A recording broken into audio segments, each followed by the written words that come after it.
Вядома, тут все насычана, усе бегаюць у калідорах, але менавіта вось у такіх кароткіх размовах і удаецца нейкія важныя рэчы абмеркаваць. Вот, напрыклад, з міністрам польскім Сікорскім абмеркавалі сітуацыю па мяжы, па Анджею Пачобуту і якія наступныя крокі можна зрабіць для яго вызвалення і для вызвалення іншых палітвязняў. Таксама Ціхановская выступіла на саміце Канкордзія, заклікала падтрымліваць незалежныя беларускія медыі.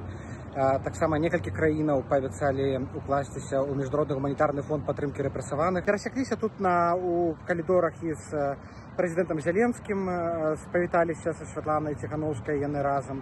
І нават з прэзідэнтам Дональдам Трампам.